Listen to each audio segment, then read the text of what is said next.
Ji please. Thank you, Anirudh. I'm an alcoholic. My name is Vimal. और सबसे पहले मैं वेलकम ग्रुप का धन्यवाद करना चाहूँगा कि मुझे आज यहाँ एक्सपीरियंस शेयर करने का मौका दिया आपने। और जो मुझे टॉपिक दिया है स्पिरिचुअल लिविंग, वो इतना वास्ट टॉपिक है, इट्स सो वास्ट कि इसको शब्दों में बांधना जो है ना वो पॉसिबल नहीं है कि मैं इसको आधा घंटा कुछ बोल के इसके ऊपर और इसको शब्दों में बांध के कुछ इसके बारे में बता दूं, तो वो पॉसिबल नहीं है। मैं सिर्फ अपना प्रैक्टिकल एक्सपीरियंस शेयर कर सकता हूँ कि मैं किस तरह से आज आध्यात्मिकता के साथ अपनी ज़िंदगी जी रहा हूँ। लेकिन उससे पहले मैं थोड़ा-सा अपनी ड्रिंकिंग हिस्ट्री के बारे में बात करना चाहूँगा। ज़्यादा डिटेल में नहीं जाऊँगा, बिल्कुल ब्रीफ में ड्रिंकिंग हिस्ट्री के बारे में बताऊँगा, ज़्यादा फ़ोकस मैं अपनी रिकवरी की जर्नी पे रखना चाहूँगा। तो मैंने लगभग 20 साल शराब पी और उसमें से आखिरी के 8 साल I was round the clock drinker. 24/7 मैं पिया करता था। मेरा कोई टाइम नहीं था पीने का। मुझे शराब मिलनी चाहिए, टाइम से कोई मतलब नहीं था कि कब पीऊँगा। और एंड तक आते-आते सिचुएशन ये हो गई थी कि परिवार छोड़ के चला गया था, पैसा खत्म था, हेल्थ खत्म हो चुकी थी, हाथ काँपते थे, बात कर नहीं पाता था मैं और लगभग सब कुछ खत्म था। ले-दे के एक पेरेंट्स थे, जो मुझे जैसे-तैसे झेल रहे थे। वो भी काफ़ी परेशान थे, काफ़ी कुछ ट्राई कर चुके थे, लेकिन शराब छूट नहीं रही थी मेरी और मेरा कोई क्वांटिटी नहीं थी, कोई गिनती नहीं थी कि मैं कितनी पीता था। क्योंकि मैं चौबीसों घंटे पीने वाला था, तो एक बार खत्म हुई तो दूसरी आ जाएगी, दूसरी खत्म हुई तो तीसरी आएगी। कोई ऐसी क्वांटिटी का मतलब ही नहीं। लेकिन एक ज़री चीज़ ज़रूर थी कि एंड तक आते-आते अंदर से मुझे पता चल गया था कि अब मेरे बस का नहीं है पीना। मैं ज़बरदस्ती पी रहा हूँ, मैं कंपल्सिव ड्रिंकर बन चुका हूँ। और लास्ट के दिनों में मुझे याद है, लास्ट के दिनों में क्या कहूँ मैं, लास्ट के 1 साल में तो हालात ये थे कि मैं शराब लिया करता था, शराब पिया करता था, रोया करता था पीते हुए और प्रेयर किया करता था कि भगवान कोई ऐसी गोली, कोई ऐसा इंजेक्शन, कोई ऐसी दवा दे दे कि मेरी शराब छूट जाए। अंदर से मैं ये मान चुका था कि इस ज़िंदगी में मेरी शराब नहीं छूटेगी और ये एक अजीब-सा पैराडॉक्स था, बहुत ही विरोधाभास था कि एक तरफ तो मैं परेशान था, मुझसे पी नहीं जा रही थी, मैं छोड़ना चाहता था और दूसरी तरफ अंदर एक डर भी चलता था कि शराब छोड़ दूँगा तो जीऊँगा कैसे? मुझे डर लगता था शराब के बिना जीने। मुझे आदत नहीं रह गई थी शराब के बिना जीने की। वो मेरा क्रच थी, मेरी बैसाखी थी। तो ये एक अजीब-सा पैराडॉक्स अंदर चला करता था। लेकिन फिर भी मेरी प्रेयर जारी रहती थी कि किसी तरीके से मुझे छुटकारा दिलाओ और इन हालातों में मैं पेरेंट्स के ऊपर बोझ बना हुआ था। छोटी-सी नौकरी थी मेरे पास। जैसे-जैसे मैं कर रहा था उसे, तो उसका भी भरोसा नहीं था, मेरी शराब के चलते शायद वो भी चली जाती। तो इन हालातों में मुझे AA का मैसेज मिला और मैं जब पीछे मुड़ के देखता हूँ, तो मुझे ये यकीन होता है कि जब मैं प्रेयर कर रहा था आखिर के दिनों में, तो वो प्रेयर कहीं न कहीं सुनी गई और किसी शक्ति ने मेरी ज़िंदगी में काम करना शुरू कर दिया था। मुझे किसी ने 12 स्टेप नहीं किया, मेरे पास कोई नहीं आया मैसेज लेके। मुझे मैसेज मिला AA का एक न्यूज़पेपर के थ्रू, वो भी मेरे फ़ादर ने मुझे दिया था कि आर्टिकल है, इसको पढ़ ले, नीचे एक नंबर दिया हुआ है, अगर तेरी इच्छा करे तो इस पे फ़ोन कर लेना, क्योंकि वो भी हार मान चुके थे। उन्होंने मुझे वो पेपर दे दिया, मैंने वो आर्टिकल नहीं पढ़ा, पेपर रख दिया साइड में, 4 दिन मेरे कमरे में पड़ा रहा। 4 दिन बाद मेरे फ़ादर ने पूछा कि तूने फ़ोन किया था? तो मैंने टाल दिया, लेकिन फिर भी पता नहीं उनकी शर्म की वजह से, किसी डर की वजह से या जिस भी वजह से, मैंने हिम्मत करके वो नंबर मिलाया। उस टाइम पे मोबाइल फ़ोन तो होते ही नहीं थे, एक लैंडलाइन था, फिर लैंडलाइन से मैंने फ़ोन मिलाया। मुझे नहीं पता था किसका नंबर है, मैं किससे बात करूँगा, कौन होगा? सिर्फ़ एक वर्ड मुझे पता था, अल्कोहलिक्स अनोनिमस में फ़ोन कर रहा हूँ। तो मैंने वो फ़ोन किया वहाँ से फ़ोन उठाया गया और मैंने पूछा अल्कोहलिक्स अनोनिमस, वहाँ से जवाब आया, हाँ जी, लेकिन जो कंसर्न्ड पर्सन है, जो ये फ़ोन जिनका है वो यहाँ पे नहीं है अभी, आप थोड़े टाइम के बाद में फ़ोन करना। अब मेरे जैसे शराबी को तो बहाना मिल जाता है कि मैंने तो फ़ोन कर दिया, मेरा काम हो गया, नहीं मिला तो नहीं मिला। लेकिन जैसा मैं पहले कह चुका हूँ, कोई शक्ति काम कर रही थी जो मुझसे करवा रही थी। मैंने 1 घंटे बाद फिर फ़ोन किया और वो फ़ोन करने के बाद मुझे कंसर्न पर्सन से बात हुई। उन्होंने मुझसे पूछा, "आपको शराब से समस्या है?" मैंने कहा, "जी, मैं क्रॉनिक केस हूँ।" और उन्होंने सामने से जवाब आया कि ये तो बहुत अच्छी बात है, आप खुद ही कह रहे हैं कि आप क्रॉनिक केस हैं। उन्होंने मुझे बताया कि ऐसे-ऐसे मीटिंग होती है, आप शाम को मीटिंग आ जाइए और मीटिंग में बैठ के हम आपसे बात करेंगे। और उन्होंने जो मुझे एड्रेस दिया था, मैंने वो जगह का नाम नहीं सुना था कभी। हाँ, उन्होंने एक रेफ़रेंस पॉइंट दिया था, वो रेफ़रेंस पॉइंट को मैं जानता था और मुझे ये पता चला कि वो जगह मेरे घर से 30 किलोमीटर दूर है। तो अब मेरे जैसा शराबी 30 किलोमीटर दूर अकेला चल के मीटिंग में जाएगा, ये तो एक नामुमकिन सी बात लगती है। और ख़ासकर जब मुझे कुछ पता ही नहीं था कि वहाँ जाके होगा क्या? तो मैं टालता रहा। 1 दिन, 2 दिन, 3 दिन, रोज़ मैं ये सोच के सुबह ऑफ़िस जाता था कि अच्छा शाम को जाऊँगा। लेकिन शाम होते-होते वही पीने का जुनून कि चलो आज पी लेता हूँ, कल चला जाऊँगा, कल तो वहाँ छूट ही जाएगी। ख़ैर 4-5 दिन के बाद में मैं चला गया। मैं फिर कहता हूँ कि चला नहीं गया, मुझे ले जाया गया। मुझे वहाँ पे ले जाया गया किसी शक्ति द्वारा।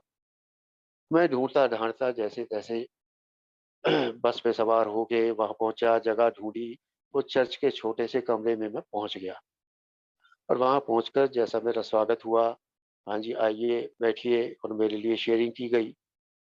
मुझे कुछ नहीं समझ में आया, लेकिन हाँ, एक चीज़ ज़रूर समझ में आ गई, आइडेंटिफ़िकेशन मुझे ज़रूर मिल गई थी कि मेरे जैसे पीने वाले और भी लोग हैं ये जो यहाँ बैठे हुए हैं, तो शायद मैं सही जगह पे आ गया। तो एक बड़ा बोझ मेरे सर से उतरा था कि हाँ, मैं अकेला नहीं हूँ, बहुत से लोग हैं ऐसे। ख़ैर मैं उसी मीटिंग से आ गया। फिर अगले दिन मीटिंग गया, एक रूटीन सा बन गया कि एक मीटिंग जाना है। लेकिन हकीकत में मैं सोबर नहीं हो रहा था क्योंकि मैं जा तो रहा था मीटिंग लेकिन वहाँ सुन नहीं रहा था, क्या बताया जा रहा है। मैं सुन नहीं रहा था, मैं सिर्फ़ वहाँ जा रहा था और मैं मीटिंग के बाद में छोड़-पकड़ कर रहा था। 4 दिन नहीं पीता था, 5वें दिन रात को मीटिंग के बाद जाके पी लेता था और अगले दिन चुपचाप मीटिंग में आके बैठ जाता था, क्योंकि ईमानदारी का कहीं दूर-दूर तक वास्ता नहीं था। तो ये चीज़ चलती रही और अल्टीमेटली क्या हुआ, जो अभी हम पढ़ रहे थे, there is a brief period of recovery followed by a still worst relapse.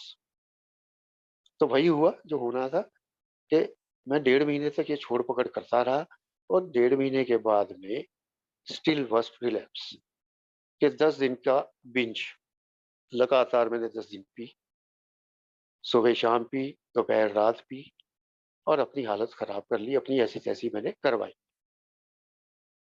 और at the end of the 10 days फिर एक देवदूत मेरे पास आया। अगेन किसी शक्ति ने मुझे फिर खड़ा किया। एक देवदूत मेरे पास आया ए मेंबर के रूप में और वो मुझे अगले दिन मीटिंग लेके गया और मीटिंग जाते समय मैं इतना घबराया हुआ था, मुझ में हिम्मत नहीं थी फेस करने की, कि मैं क्या बताऊँगा मीटिंग में जाके मैं क्या करके आया। और मैंने बोल दिया था और सोच लिया था कि मैं मीटिंग में शेयर नहीं करूँगा, मैं नहीं बता सकता कि मैं क्या करके आ रहा हूँ। लेकिन अगेन भगवान की कुछ और इच्छा थी। मुझे पॉइंटेडली कहा गया मीटिंग में, जब मैं मीटिंग पहुँचा मुझे पॉइंटेडली मीटिंग में कहा गया कि आप बड़े दिनों बाद आए हो, तो आप शेयर करो। और जब मुझे शेयर करने के लिए कहा गया तो फिर मैं झूठ नहीं बोल पाया। मैंने सच-सच बोल दिया कि मैं 10 दिन अपनी ऐसी-तैसी करवा के आ रहा हूँ और खूब पी के आ रहा हूँ। एज़ यूजुअल तालियाँ बजी, कीप कमिंग बैक, आते रहो, सब ठीक हो जाएगा, वह कहा के और मीटिंग खत्म हो गई और मैं दूसरे मेंबर के साथ अब मेरी किस्मत अच्छी थी कि वहाँ पे मेरे ही फरीदाबाद के दूसरे मेंबर ऑलरेडी थे। वो खुद अभी सिर्फ़ 3 महीने सोबर थे, लेकिन मुझे एक साथ मिल गया था। तो मैं उनके साथ घर वापस आया। हैरानी की बात ये है कि पहला चमत्कार तो ये हुआ था कि मेरे जैसा शराबी 30 किलोमीटर चल के, अकेला, ढूँढ के मीटिंग के कमरे में पहुँच गया था। पहला जादू तो वो हो गया था। और दूसरा चमत्कार ये हुआ कि उस दिन जब मैं मीटिंग से निकला, तो मेरे दिमाग में शराब का थॉट नहीं था। शराब नाम का शब्द ही नहीं था मेरे दिमाग में। मैं चुपचाप घर गया, खाना खाया, सो गया। अगले दिन भी यही हुआ, उससे अगले दिन भी यही हुआ। एक रूटीन बन गया, सुबह 7:30 बजे घर से निकलना है, शाम को ऑफिस से सीधा मीटिंग जाना है और रात को 11 बजे घर पहुँचना है, अगले दिन फिर वही रूटीन। और मुझे एहसास नहीं हुआ कि मेरे दिमाग से शराब नाम का शब्द ही निकल गया है। शराब की सोच तो बहुत दूर की बात है, वो शब्द ही निकल गया है। ये एहसास मुझे 1 महीने के बाद में, आफ्टर 1 मंथ आई रियलाइज्ड। मैं किसी काम से मार्केट गया था और मार्केट से अपना काम खत्म करके दुकान से बाहर निकला और घर की तरफ चला, तो एकदम मुझे पता नहीं क्या हुआ, मैंने मुड़ के देखा, तो जिस दुकान से मैं निकला था उसके बिल्कुल एडजेसेंट, बिल्कुल बगल में वो ठेका था जहाँ से मैं रोज़ शराब लिया करता था और मेरी नज़र नहीं पड़ी इस बार उसपे। उस दिन मुझे एहसास हुआ कि मेरी ज़िंदगी से शराब ऐसे चली गई है जैसे कभी थी ही नहीं। 1 महीने से मेरे दिमाग में शराब नाम की चीज़ ही नहीं आई, दूर-दूर तक कहीं ख़्याल नहीं। और मैं ऐसे भूल गया था शराब को कि जैसे मेरी ज़िंदगी में कभी थी ही नहीं। इससे बड़ा चमत्कार मेरी ज़िंदगी में नहीं हो सकता कि 16 जनवरी को मैं पी रहा था और 17 जनवरी को दिमाग से शराब ऐसे निकल गई जैसे मेरी ज़िंदगी में कभी थी ही नहीं। उस दिन से मुझे विश्वास आना शुरू हुआ कि मेरी ज़िंदगी में कुछ तो काम कर रहा है, कुछ तो काम कर रहा है जो इतना बड़ा चमत्कार मेरे साथ हो गया है। और ये भगवान की असीम कृपा है कि उस दिन से लेके आज तक 17 साल से ज़्यादा हो गए हैं, दोबारा ये शराब का ख़्याल मेरे दिमाग में नहीं आया। उस 1 महीने बाद भी जब मुझे एहसास हुआ था, तो ऐसा एहसास हुआ था कि मैं भूला पड़ा हूँ, कि मैं कभी शराब भी पीता था। हालाँकि बाद में मुझे ये समझाया गया था, रिमेंबर योर लास्ट ड्रंक, भूलना मत कभी। लेकिन उस टाइम पे यही था कि मैं बिल्कुल भूला पड़ा था कि मैं कभी शराब भी पीता था। ख़ैर वहाँ से मेरी जर्नी शुरू हुई। एक ही मेरी जर्नी शुरू हुई, धीरे-धीरे मैं आगे बढ़ा, मैं मीटिंग आता रहा, रोज़ आता रहा। कुछ टाइम के बाद में मुझे ग्रुप में सर्विस का मौका मिला, मुझे सेक्रेटरी बनाया गया ग्रुप का और वहाँ मैंने पहला पाठ पढ़ा स्पिरिचुअल लिविंग का, कि आध्यात्मिकता से जीने को का मतलब क्या होता है। तो पहला पाठ था मेरा जो सर्विस में मैंने सीखा विनम्रता का, ह्यूमिलिटी का, कि किस तरह मैं हम्बल रह के मुझे सर्विस करनी है, किस तरीके से मुझे सबका सबकी बात सुननी है, किस तरीके से मुझे सेवा करनी है विदाउट एनी एक्सपेक्टेशंस। ये मेरा पहला लेसन था स्पिरिचुअल लिविंग में, क्योंकि विनम्रता, ह्यूमिलिटी से दूर-दूर तक मेरा कोई वास्ता नहीं था। वहाँ से मैंने सीखना शुरू किया। फिर धीरे-धीरे आगे बढ़ा, तो मुझे ट्रेनर भी बनाया गया। वहाँ से मैंने ट्रस्ट सीखा कि लोग मुझ पर ट्रस्ट कर रहे हैं, मेंबर्स मुझ पे ट्रस्ट कर रहे हैं, तो मुझे किस तरह से वो ट्रस्ट बरकरार रखना है, किस तरह से वो विश्वास बरकरार रखना है। एक चीज़ जो मैंने की थी, जब मैं दोबारा मीटिंग में वापस आया था और सोबर हुआ, तो मैंने तुरंत एक स्पॉन्सर बनाया था और मैं स्पॉन्सर के कहे अनुसार चलने लगा था। I totally surrendered myself to my sponsor.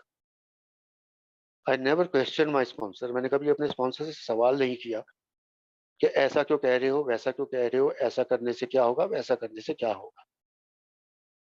जो मुझे बताया गया मैंने वो करना शुरू कर दिया, बिना किसी इफ एंड बट के। तो ऐसे मेरी जर्नी आगे बढ़ी, फिर धीरे-धीरे और सर्विस में आगे बढ़ा मैं और स्पॉन्सर के साथ स्टेप्स करने शुरू किए। चौथा किया, 5वाँ किया, धीरे-धीरे अपने आप से निकलना शुरू किया और जर्नी आगे बढ़ते-बढ़ते फिर मुझे एक मौका मिला, एक सौभाग्य मिला कि हमारे फरीदाबाद में एक ग्रुप शुरू करने का। वो भी एक भगवान की देन थी, उसमें मेरा कोई रोल नहीं था। भगवान ने ही अपने आप मौका दिया था। तो हम 2 मेंबर्स ने वहाँ पे एक मीटिंग शुरू की, 1 मेंबर और थे, 3 मेंबर्स थे, लेकिन मेजरली 2 ही मेंबर थे, तो वहाँ पे फरीदाबाद में ग्रुप शुरू हुआ। तो वहाँ पे सेवा करने का मौका मिला। और जब सेवा करने का वहाँ पे मौका मिला तो एक ज़िम्मेदारी भी आई और फिर दूसरे शराबियों के साथ काम करने का मौका मिला। तो मेरी ये जर्नी ऐसे बढ़ती रही, धीरे-धीरे मैं सीखता रहा कि किस तरीके से। और सबसे मज़ेदार बात ये है कि 2.5 साल की सोबराइटी में मुझे स्पॉन्सर करने का मौका मिला। मुझे एक मेंबर ने रिक्वेस्ट किया कि आप मेरे स्पॉन्सर बन जाओ और मैं बिल्कुल भी श्योर नहीं था। मैंने कहा अभी तो मैंने खुद ही पूरा प्रोग्राम नहीं लिया, मैं आगे क्या दे सकता हूँ? मैंने अपने स्पॉन्सर से बात की।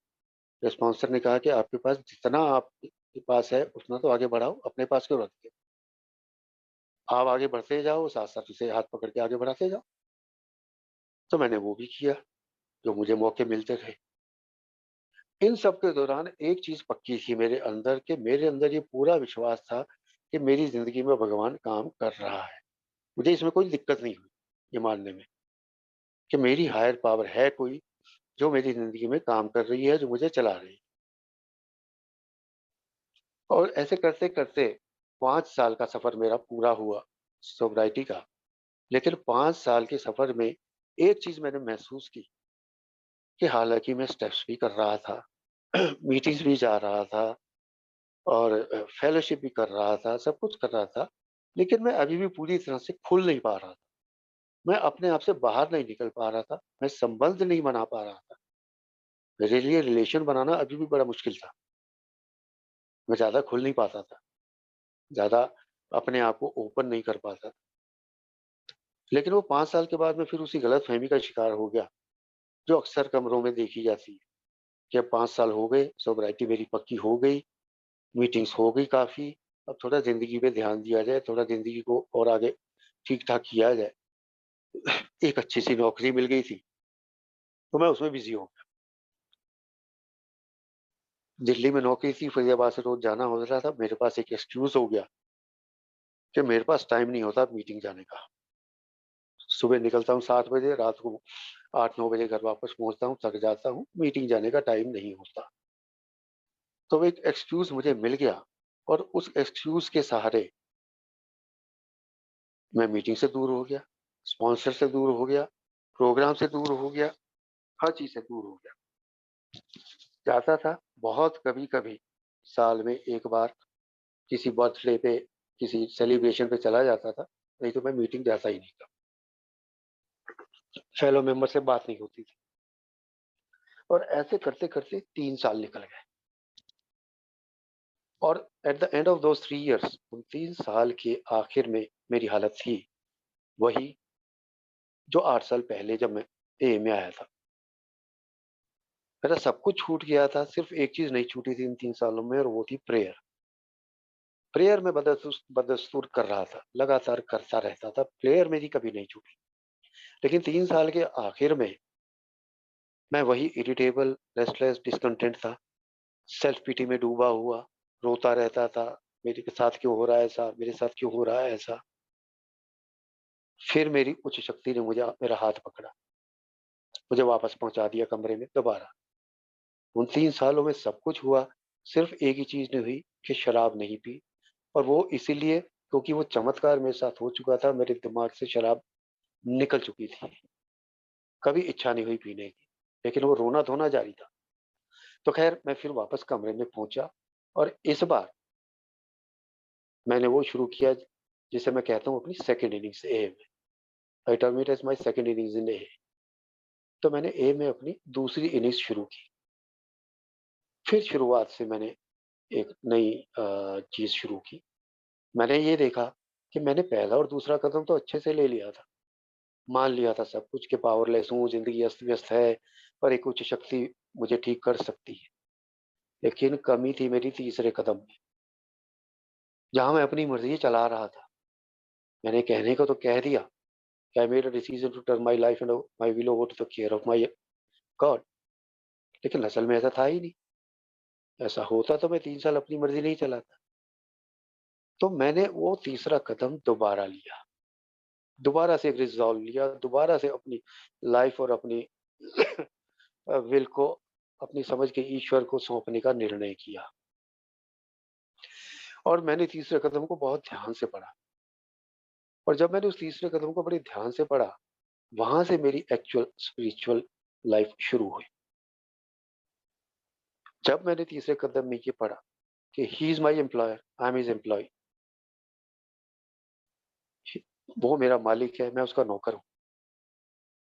तो मेरे दिमाग से तो आधे से ज़्यादा चिंताएँ तो वैसे ही निकल गई कि अगर वो मेरा एम्प्लॉयर है, अगर वो मेरा मालिक है, मैं उसका एम्प्लॉयी हूँ, तो मेरी तो 8 से 8 की ड्यूटी है। सुबह 8 से लेके रात के 8 बजे तक की ड्यूटी है। मुझे उसमें अपना काम करना है। किसी भी कंपनी का जो कोई मालिक होता है, जो मेरा एम्प्लॉयर होता है, अगर वो मुझे कोई काम देता है, तो वो काम करने के लिए जो-जो मुझे फैसिलिटीज़ चाहिए वो अरेंज करना उसका काम है, मेरा काम नहीं है।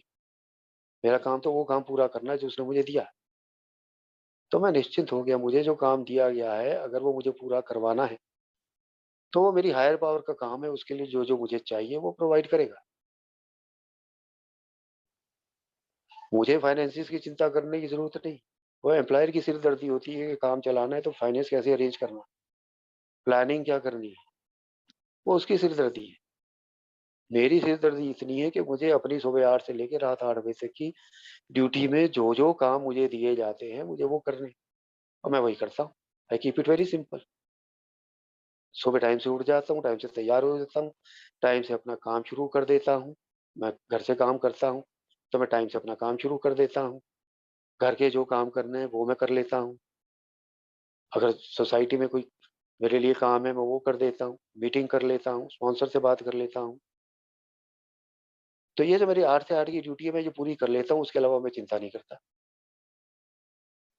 कि उसके अलावा मेरी सिरदर्दी नहीं है। मेरे पास पैसे नहीं हैं, मुझे प्रीमियम भरना है, तो वो मेरी सिरदर्दी नहीं है, पैसा ही अरेंज होंगे और आज तक हो रहे हैं। मैं सिर्फ़ अपना काम करता रहता हूँ। सो मैं अपनी चिंताओं से मुक्त हो गया वहाँ से, इनसिक्योरिटी से मुक्त हो गया, जब मैंने ये चीज़ पढ़ी। He is the employer, he will provide if I do his work. अगर मैं उसका काम अच्छी तरह से करता रहूँगा, वो प्रोवाइड करता रहेगा। वहाँ पे मुझे एक चीज़ समझ में आई, हम अक्सर सुनते हैं कि मुझे वो I will get what I need, not what I want. लेकिन यहाँ पे मैं एक चीज़ और देखता हूँ कि I will not get what I need, I will not get what I want, I will get what I deserve. मैं किस लायक हूँ, मुझे वही मिलेगा। मेरी ज़रूरत क्या है, मेरी इच्छा क्या है, वो एक अलग चीज़ है। लेकिन मैं किस लायक हूँ, मुझे वही मिलेगा। और वो अपनी जो लियाकत है, जो मैं किस लायक हूँ, वो बढ़ाने के लिए मुझे क्या करना पड़ेगा? मुझे ये अपना प्रोग्राम करना है। प्रोग्राम अच्छे से करना है। एक चीज़ बड़ी आती है कि to the best of my ability.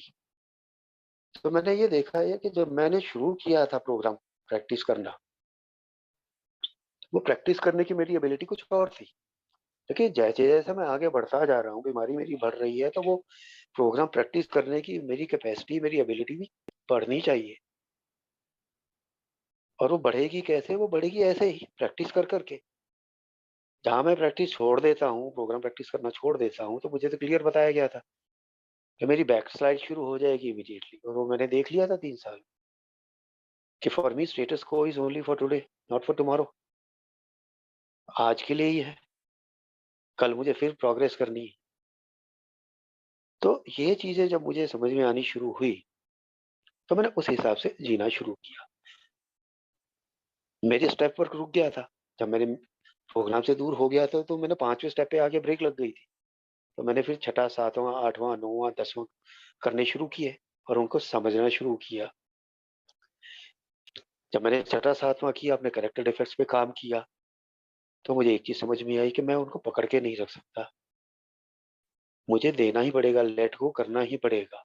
अब लेट गो करने के लिए मैं क्या करूँ? मुझे तो पहले समझ में नहीं आता था। वो कहते थे गुस्सा आता है तो कहीं बाहर चले जाओ, चिल्ला दो, कहीं दूर जाके अकेले में चिल्ला दो। वो कहते रिज़ेंटमेंट आती है तो प्रेयर करो। वो भी मैं करता था और वो काम करता है। लेकिन मुझे एक बड़ा सिंपल तरीका मिल गया। मुझे जब भी कभी ऐसा कोई गुस्सा आता है, किसी को रिज़ेंटमेंट आती है, कुछ भी मेरे अंदर ऐसा डिस्टर्बिंग थॉट चल रहा होता है, मुझे एक चीज़ समझ में आ गई कि मैं इसको होल्ड ऑन नहीं कर सकता। मैं विदिन 5-10 मिनट्स, मेरे पास उस टाइम सबसे नज़दीक क्या होता है, मेरे पास उस टाइम सबसे नज़दीक मेरी हायर पावर होती है। मैं सीधा अपनी हायर पावर के पास जाता हूँ, हाथ जोड़ता हूँ और बोलता हूँ कि भाई साहब ये ले लो। अब वो भाई साहब हैं, बहन जी हैं या जो भी हैं मुझे नहीं पता, लेकिन मैं बोल देता हूँ कि ये ले लो, मुझे नहीं चाहिए। एंड ट्रस्ट मी फ्रेंड्स, मैं विदिन 10-15 मिनट्स उस चीज़ से निकल जाता हूँ। मैं ईमानदारी से अंदर से गट लेवल से ये प्रेयर करता हूँ कि ले लो, मुझे नहीं चाहिए, मैं नहीं झेल सकता इस चीज़ को। तो मेरा छठा सातवां इस तरीके से प्रैक्टिस होता है। 8वां 9वां किया, अमेंड्स कर किए सारे। उसके बाद जब 10वें 11वें पे आया, तब मुझे एक्चुअल में स्पिरिचुअल लिविंग का मतलब समझ में आया। जो एक चीज़ कहा जाता है ना कि ये प्रोग्राम प्रैक्टिस करने से एक चीज़ मुझे मिलेगी and that is the outgoing love. एक वो लाइन लिखी है ना, outgoing love the finest emotion that we know. उस प्यार का मुझे एहसास हुआ। जैसे-जैसे मैंने प्रैक्टिस करना शुरू किया, मुझे उस आउटगोइंग लव का एहसास होना शुरू हुआ कि मैं कैसे दूसरों को प्यार कर सकता हूँ, बिना किसी एक्सपेक्टेशन के, बिना किसी शर्त के, बिना किसी मतलब के। तो कैसे दूसरों को प्यार कर सकता हूँ, सिर्फ़ घर पे नहीं, सिर्फ़ फेलो मेंबर्स को नहीं, सोसाइटी में दूसरों के लिए मैं कैसे केयर कर सकता हूँ। मुझे 11वें कदम से बहुत अच्छी चीज़ मिली। मुझे 11वें कदम से जो है डिज़ाइन फॉर लिविंग मिला और 12वें कदम से मुझे मिली गॉड्स विल। कि मेरे अंदर हमेशा सवाल चलते थे कि गॉड्स विल क्या है और माय विल क्या है, और अक्सर मैं मीटिंग्स में भी ये सवाल सुनता हूँ और मेरे अंदर भी चलते थे गॉड्स विल क्या है और माय विल क्या है। जब मैंने 12वें कदम को ध्यान से पढ़ा, 12 स्टेप को, तो क्लियर समझ में आ गया, यार यही तो है गॉड्स विल मेरे लिए। बड़ी क्लियरली मुझे बता दिया कि मेरे लिए गॉड्स विल है to practise these principles in all my affairs and to help other alcoholic. Simple. और मुझे कुछ करना ही नहीं है। इसे सारे सिद्धांतों को अपने जीवन में लागू करना है और दूसरे शराबियों की मदद करनी है। तो मेरे लिए फंडा क्लियर हो गया कि मेरे लिए गॉड्स विल यही है, मुझे यही करना है। और सेंट फ्रांसिस प्रेयर में जो 11वें कदम की प्रेयर है, उसने मुझे बता दिया कि मुझे जीना किस तरीके से। मैंने उसमें से 3 चीज़ें पकड़ ली और उन 3 चीज़ों का मैं आज तक पालन करता हूँ। To comfort than to be comforted, to understand than to be understood and to love than to be loved. कि दिलासा पाने की बजाय दिलासा दूँ, समझाने की बजाय समझूँ और प्यार पाने की बजाय प्यार दूँ। मेरा हमेशा यही रोना रहता था ना कि मुझे कोई समझता नहीं, मुझे तो कोई दिलासा नहीं देता, मुझे कोई प्यार नहीं करता, ये शिकायतें रहती थी। लेकिन यहाँ पे मुझे समझ में आया कि मुझे बिल्कुल उल्टा करना है, अपने लिए मुझे कुछ चाहिए ही नहीं। तो आज मैं देखता हूँ यार कि मैं वाक़ई में जब मैं दूसरों को दिलासा देता हूँ, किसी को परेशानी है मैं उसे दिलासा देता हूँ, तो मैं खुद अंदर से कंफर्टेबल महसूस करता हूँ। मैं जब दूसरे की बात समझने की कोशिश करता हूँ, मैं सुनता नहीं था किसी की भी बात, अब मैं सुनता हूँ, समझने की कोशिश करता हूँ और जब मैं दूसरे का पॉइंट ऑफ व्यू समझता हूँ, दूसरे की जगह खुद को रख के देखता हूँ, तो वाक़ई में बड़ा आराम मिलता है यार कि वो सारे झगड़ेबाज़ी, सारे फ़साद खत्म हो जाते हैं। क्योंकि एक चीज़ समझ में आ गई ना कि सब लोग किसी न किसी हद तक बीमार हैं, सिर्फ मैं अकेला बीमार नहीं, तो मुझे उनकी भी बीमारी समझनी है। तो मैं उनको देखता हूँ और जब मैंने प्यार देने की कोशिश की, मैंने देखा कि जब मैं दूसरों को प्यार देता हूँ, मुझे वापस से प्यार अपने आप मिलता है, अपने आप मिलता है। मैंने जैसे पहले कहा कि मैं खुल नहीं पाता था, मैं रिश्ते नहीं बना पाता था, मैं अपने मोहल्ले में ज़्यादा बात नहीं कर पाता था, अपने घर में ही रहता था। लेकिन धीरे-धीरे मैंने खुद खुलना शुरू किया, खुद आगे बढ़ के लोगों से बात करनी शुरू की। मुझे किसी की शक्ल पसंद नहीं आती थी, मुझे किसी का चाल-ढाल पसंद नहीं आती थी, मुझे कोई बंदा वैसे ही अच्छा नहीं लगता था, थोड़ा अकड़ू है, ये है, वो है। लेकिन जब मैंने लोगों से नज़दीक जाके बात करनी शुरू की, तो मैंने पाया यार कोई भी बुरा नहीं है, सब अलग हैं, बुरा कोई भी नहीं है, अच्छे से बात करते हैं। मैंने एक बार जाके किसी का हाल पूछा, वो किसी के फादर बीमार थे, मैंने जाके एक बार उनका हाल पूछा, वो 3 बार मेरे पास मेरे फादर का हाल पूछने आया। वो मुझे संबंध बनाने आए, रिलेशंस बनाने आए मुझे। कि किस तरीके से मैं रिलेशन बना सकता हूँ। मैं आउटगोइंग लव की बात करूँ तो आज मेरे अंदर ऐसी इमोशंस आती हैं। मैं आपको एग्ज़ाम्पल देता हूँ एक। हमारे मोहल्ले में एक व्यक्ति रहता है हमारे गली के नुक्कड़ पे। मेरा उससे कोई वास्ता नहीं है, कोई हाय हेलो नहीं है, कोई लेना-देना नहीं है। लेकिन मैं जब भी उसके घर के आगे से गुज़रता था, वो कभी मुझे दिखता था, तो मैं देखता था वो हमेशा उसका मुँह उतरा रहता है, उदास-सा रहता है, परेशान-सा रहता है। एक टूटा-सा स्कूटर लेके वो चलता था और मुझे नहीं पता क्यों? उससे कोई वास्ता नहीं मेरा। लेकिन अपने आप मेरे अंदर से प्रेयर निकलती थी उसको देख के कि भगवान इसका भला करो, भगवान इस पे कृपा करो। अपने आप प्रेयर निकलती थी। एंड ट्रस्ट मी फ्रेंड्स, कुछ दिनों के बाद मैंने देखा कि उसके घर के आगे उसका एक नया स्कूटर खड़ा था और मुझे इतनी ज़्यादा खुशी हुई, इतनी ज़्यादा अंदर से खुशी हुई, शायद मेरी अपनी गाड़ी भी आ जाती तो मुझे इतनी खुशी नहीं। और ये मैं हकीकत ईमानदारी से बता रहा हूँ। ये एक आउटगोइंग लव की जो इमोशन मेरे अंदर आई है, मुझे बताया गया था कि आप ये ज़रूरी नहीं आपको सब पसंद आएँ, लेकिन आप सबको प्यार कर सकते हो। मुझे अपनी भाई की बहुत सारी आदतें पसंद नहीं, मुझे अपने माँ-बाप की बहुत सारी चीज़ें पसंद नहीं है, लेकिन मुझे उनसे प्यार है। उनको कोई तकलीफ़ होती है तो मुझे तकलीफ़ होती है।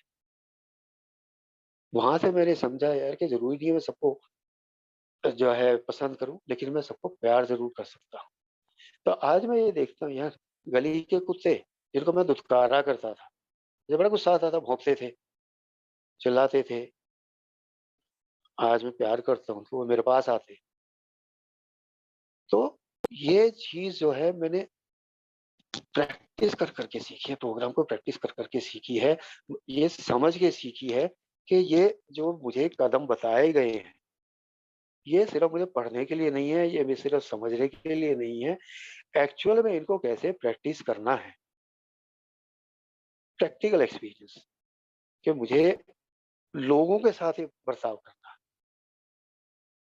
मैं आज रिज़ेंटमेंट्स नहीं पाल सकता, मैं आज गुस्सा नहीं पाल सकता, मुझे सिर्फ़ अपना काम करते रहना है। मैं आपको अपना एक और पर्सनल एक्सपीरियंस बताता हूँ कि ये प्रोग्राम प्रैक्टिस करने से मुझे क्या हासिल होता है कि मेरे बेटे के साथ मेरे रिलेशन बहुत मुश्किल थे, बहुत मुश्किल थे। इतनी ज़्यादा उसको मुझसे रिज़ेंटमेंट थी, मेरी ड्रिंकिंग वज़ह से उसकी लाइफ़ में जो कुछ भी हुआ। तो हमारे बीच में काफ़ी कुछ चला, काफ़ी कुछ प्रॉब्लम्स रही हमारे बीच में और वो मुझसे अलग भी हो गया, अलग जाके रहने लगा और तब भी उसके अंदर से रिज़ेंटमेंट्स नहीं निकल रही थी, लेकिन मैं अपना काम करता गया। मैंने उसे इमेंट्स किए, डायरेक्ट इमेंट्स किए, इनडायरेक्ट इमेंट्स करता रहा, जो मैं कर सकता था वो मैंने किया। मैंने कभी उससे शिकायत नहीं की, कभी मैंने उसको कंप्लेंट नहीं की कि तूने भी तो मुझे गाली दी, तूने भी तो मुझसे झगड़ा किया, तूने मेरे साथ ये किया, वो किया, मैंने कभी कंप्लेंट नहीं की। वो हमेशा मुझसे कंप्लेंट करता था, हमेशा गुस्सा करता था, लड़ता था। मैंने उसे कभी कंप्लेंट नहीं। मैं सिर्फ़ प्रेयर करता था भगवान से कि इसको थोड़ा-सा ठीक कर दो या जो भी है। एंड बिलीव मी कि कुछ टाइम पहले अभी अ, शायद 6-8 महीने पहले की बात है, उसने खुद मुझे फ़ोन किया और खुद उसने मुझे बोला कि I am sorry for whatever I have done. और मैंने ये जब अपने एक सीनियर मेंबर से शेयर किया तो उसने मुझे ये कहा कि मैं पहली बार सुन रहा हूँ कि हम मेंबर्स तो अमेज़ करते हैं जाके, मैं पहली बार सुन रहा हूँ कि कोई फैमिली मेंबर आके आपसे अमेज़ कर रहा है। और उसने वाक़ई दिल से सॉरी बोला मुझे कि मैंने जो भी कुछ आपके साथ किया मैं उसके लिए सॉरी। तो विदाउट एक्सपेक्टेशन मुझे अपना प्रोग्राम प्रैक्टिस करता जाता हूँ मैं जब, तो मुझे रिज़ल्ट मिलते हैं। ऐसा नहीं कि मैं अ, एक्सपेक्टेशन करता हूँ। मैंने 2 शब्द अपनी डिक्शनरी से हमेशा के लिए निकाले, एक था कंप्लेंट और एक था ब्लेम। मैंने कंप्लेंट करनी बंद कर दी, मैंने ब्लेम करना बंद कर दिया किसी को। क्योंकि मुझे एक वो चीज़ बताई गई थी ना कि whenever I am disturbed I have some part in it. अगर मैं कभी भी डिस्टर्ब होता हूँ, मैं कभी भी परेशान होता हूँ, कहीं न कहीं उसमें मेरा योगदान ज़रूर है। तो इसलिए मैंने वो ब्लेम करना तो बंद कर दिया कि अगर मैं किसी को ब्लेम कर रहा हूँ, तो मेरा भी कहीं न कहीं उसमें जो है योगदान तो है। और कंप्लेंट करके मैंने देख लिया कि कंप्लेंट करने से मुझे कभी फ़ायदा नहीं हुआ। प्रॉब्लम में जीने से मुझे को कभी फ़ायदा नहीं हुआ। हमेशा सॉल्यूशन से में जीने में फ़ायदा हुआ है। तो आज मैं सॉल्यूशन को देखता हूँ, प्रॉब्लम को नहीं देखता। प्रॉब्लम तो आई है। ऐसा नहीं कि मुझे जब मैंने ये दोबारा भी सेकंड इनिंग्स अपनी शुरू की, तो मुझे प्रॉब्लम्स नहीं आई। बहुत ज़्यादा प्रॉब्लम्स आई, पहले से कहीं ज़्यादा प्रॉब्लम्स आई मेरी लाइफ़ में। मैं फाइनेंशियली बैंकरप्ट हुआ, मेरी हेल्थ एकदम से गई, मुझे हार्ट अटैक आया। मैं इमोशनली बहुत हर्ट हुआ, बहुत सारी चीज़ें हुई। लेकिन फेथ एक डेवलप हुआ था मेरे अंदर कि ये फेथ इतना स्ट्रॉन्ग मैंने अपना कर लिया कि मुझे यकीन था कि कुछ भी गलत नहीं होगा, कुछ भी गलत नहीं होगा, सब कुछ ठीक होगा। और मैंने वो मंत्र पकड़ लिया था, दिस टू शैल पास। मैं मीटिंग जाता था, मीटिंग में यही शेयर किया करता था, अपनी ईमानदारी से अपनी कंडीशन शेयर किया करता था और उसके बाद में यही क्वालीफाई किया करता था, दिस टू शैल पास, मुझे यकीन है। और वो हुआ, वो वक़्त निकल गया, वो मुश्किल वाला वक़्त निकल गया और फिर से अब अच्छा वक़्त आना शुरू हो गया है। फाइनेंशियली थोड़ा मैं अपने पैरों पे खड़ा होना शुरू हो गया हूँ, चीज़ें अच्छी होनी शुरू हो गई हैं। लेकिन वो ऐसे नहीं हुआ, एक तो फेथ रखा मैंने और उसके अलावा अ, मैंने ये देखा कि भगवान किस तरीके से एक बहुत मिस्टीरियस वेज़ क्या होते हैं, मेरी ज़िंदगी में कैसे काम करता है। मेरे पास काम नहीं था, कुछ नहीं था, मैं खाली था। मैं किसी और काम से किसी फैमिली मेंबर के पास गया था, वहाँ पे उसने मुझे कुछ बताया, मैं वो लेके आया, यहाँ पे आके मैंने उस पे काम करना शुरू किया, लेकिन वो काम मुझे जमा नहीं। वहाँ से मैं कहीं और कोई लाइन पकड़ी, पकड़ते-पकड़ते मैं एक ऐसी जगह पहुँच गया कि वो एक स्किल मेरे अंदर थी जो मैं भूल गया था। 14 साल पहले मैंने एक का लिटरेचर ट्रांसलेट किया था और फिर उसके बाद मैं उसको भूल गया था कि मेरे अंदर ये स्किल है। लेकिन वो कहाँ से घूमते-घूमते कहाँ से हायर पावर ने मुझे यहाँ पहुँचा दिया कि आज मैं एज़ अ प्रोफेशनल ट्रांसलेटर काम कर रहा हूँ, in spite of being a qualified engineer. तो वो कहाँ से कहाँ पहुँचाता है ये मुझे नहीं पता, मुझे सिर्फ़ चलते जाना है। वो कहाँ पहुँचाएगा मुझे उसकी चिंता नहीं करनी। तो मैं चलता जाता हूँ, मैं उसकी चिंता नहीं करता कि मैं कहाँ से कहाँ पहुँचूँगा। आज के दिन मुझे काम दिया गया है कि मुझे अपने ओल्ड पेरेंट्स की देखभाल करनी। मुझे ये काम मेरी हायर पावर ने सौंपा है कि मुझे अपनी ओल्ड पेरेंट्स की देखभाल करनी है, तो मैं वो काम करता हूँ to the best of my ability. मैं कोई संत नहीं बन गया हूँ कि मैं श्रवण कुमार बन के उनकी सेवा कर रहा हूँ, लेकिन जिस तरह मैं कर पाता हूँ, जो मैं कर सकता हूँ, वो मैं करता हूँ। और मैं ये देखता हूँ कि कितना बदलाव है कि मैं अगर कुछ करता हूँ, तो कितना बदलाव है कि जब मैं पीता था, तो मेरे फ़ादर सुबह-सुबह 7 बजे मैं ठेके की तरफ भागता था और मेरे फ़ादर मुझे ढूँढते हुए आते थे। उन्हें पता था कि ये कौन से ठेके पे गया होगा, तो उस ठेके पे मुझे ढूँढने के लिए आते थे।